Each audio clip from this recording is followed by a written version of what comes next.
ایک مرتبہ آپ امام حسین اور عبداللہ ابن جعفر رضی اللہ تعالیٰ عنہ تینوں حج کے لیے جا رہے تھے. اس سفر میں کھانے پینے اور سامان کا اونٹ بہت پیچھے رہ گیا. تو جب ان تینوں کو بھوک پیاس لگی اور کھانے کی ضرورت پڑی تو ایک خیمہ تھا، ایک کیمپ تھا، ایک بڑھیا تھی وہاں پر. آپ وہاں چلے گئے. انہوں نے جا کر ان کو فرمایا کہ ہم کو پیاس لگی ہے. تو اس بڑھیا نے بکری کا دودھ نکال کر تینوں کو پیش کیا. دودھ پی لیا تو کہا کچھ کھانے کو ہے؟ تو بڑھیا نے کہا کھانے کو تو کچھ نہیں ہے، لیکن یہی بکری ہے، آپ چاہیں تو اس کو ذبح کر کے پکا لیجئے، کھا لیجئے. ان حضرات نے ایسا ہی کیا. جب کھا پی کر فارغ ہو گئے تو بڑھیا سے فرمایا کہ ہم قریشی ہیں اور جب سفر سے واپس آئیں گے تم ہمارے پاس آنا، ہم تمہیں تمہارے اس احسان کا بدلہ دیں گے. اب یہ کہہ کر تینوں حضرات تو چلے گئے. ان کے جانے کے بعد بڑھیا کا شوہر آیا اور وہ ناراض ہو گیا کہ بکری کہاں گئی.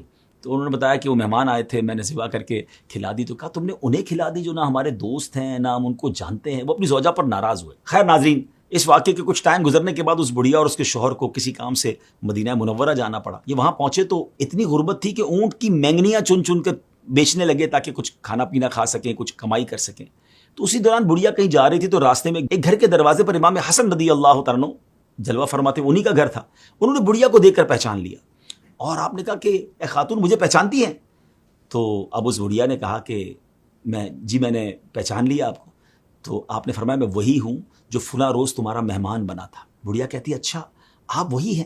اس کے بعد آپ نے اس بڑھیا کو 1000 بکریاں اور 1000 دینار عطا فرمائے. یعنی ایک بکری اس بڑھیا نے ان کے لیے ذبح کی تھی، اس کے ماشاءاللہ عوض میں، یعنی اس کے بدلے میں 1000 بکریاں اور 1000 دینار عطا فرمائے.